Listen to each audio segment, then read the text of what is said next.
Hello, friend. This is Ryan Hicks of TalkToProfit.com. Amos chapter 3, verse 3 says, "Can two walk together except they be agreed?" You see, this isn't just about the friends you keep, but it's about what you listen to, what you allow to permeate your life. So if you're watching the news and the media and this and that, and you're getting all this doom and gloom, all this negativity, all these things drawing you down, all these things literally pushing you down into the filth and the gutter that many of those forms of media dwell in. There's a reason why you're attracted to that kind of stuff. That has to have some agreement with your heart for you to allow it, to permit it, not just shake it off and say, that's disgusting. I don't want to listen to this negativity. I don't want to listen to doom and gloom. I don't want to listen to the constant negativity drowning out the goodness in the world. I don't want any part of that. This is why it's so important to renew your mind. This is why it's so important to follow Philippians 4:8 and to ensure that you are only focusing on positive things.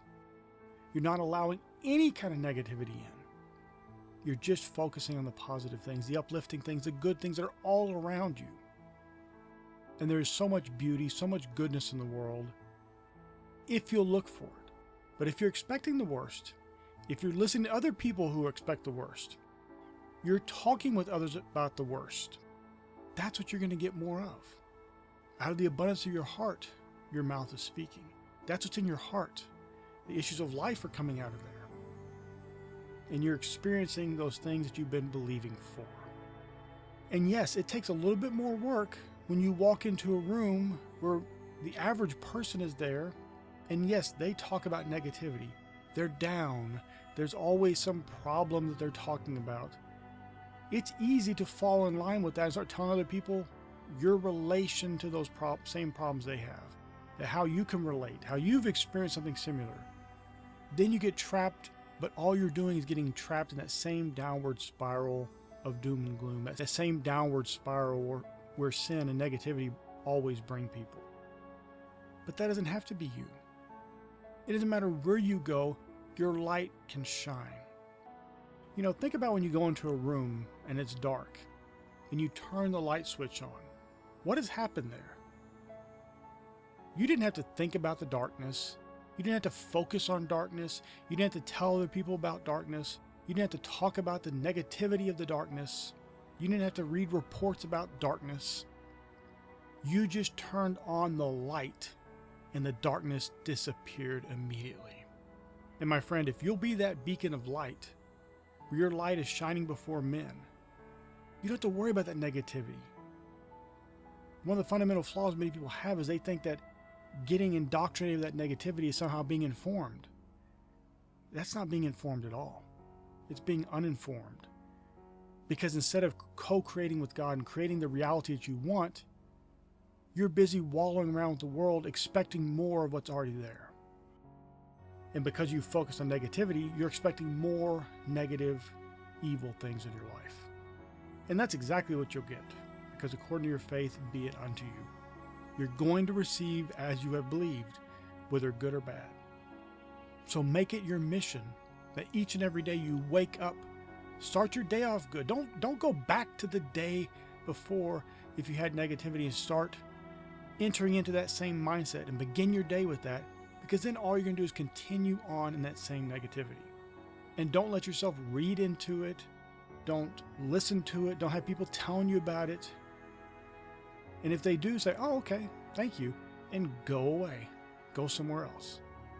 Eventually, people will stop bringing their negative reports to you, their evil reports to you, if you don't keep giving heed to it, if you don't keep encouraging it and rewarding that negativity that they bring to you by listening to it, by giving any kind of heed to it at all.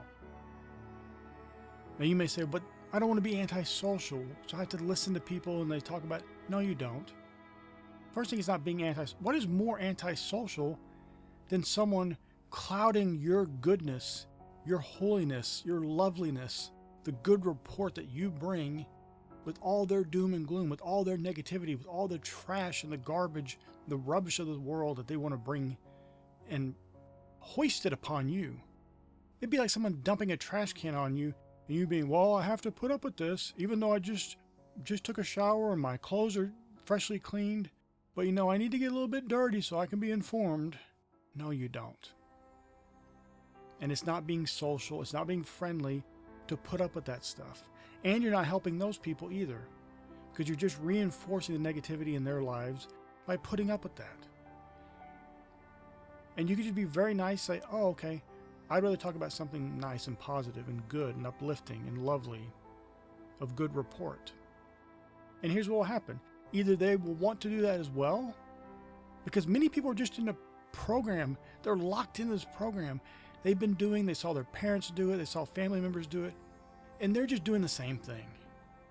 You hear something in the news, you go talk about it, you spread the negativity, the virus of negativity spreads. That's basically what's going on. But some of those people would actually rather speak about good things and uplifting things, things that are lovely and just.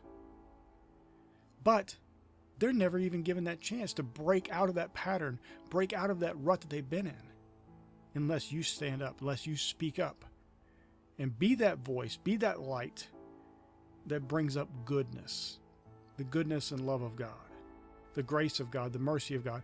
And you do that, shine your light. You don't have to discount them or say they're awful and say they're evil. You can just redirect the conversation to goodness. And if they don't want to do that, they refuse to do that, then you can say, I have other things to do.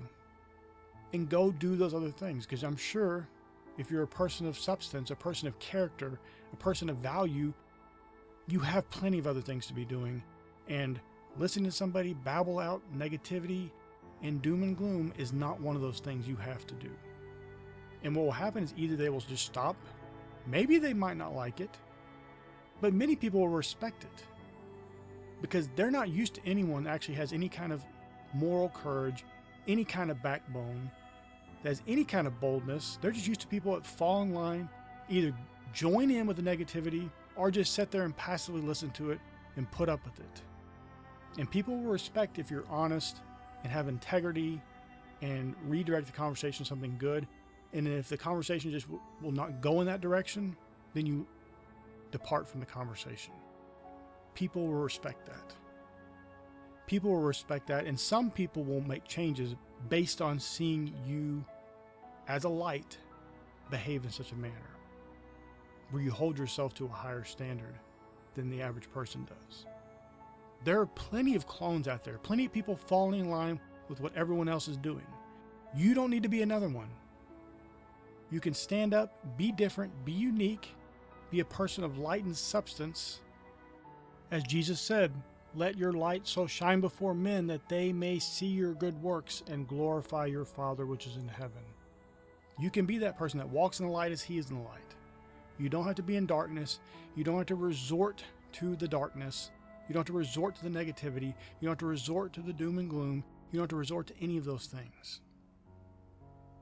You can constantly be in that high vibration state of positivity, uplifting, edification everywhere you go, and people will respect that. And if they don't, because you are in that high vibration, they'll naturally leave your life anyway, because they won't want anything to do with that vibration. It's like the radio station. You tune into one station, 101.1, and these people operating on 98.6, the two shall not meet. When you're operating that higher vibration, those 98.6 frequency people, the negativity of the world, doom and gloom, you're not even going to be dealing with them anymore.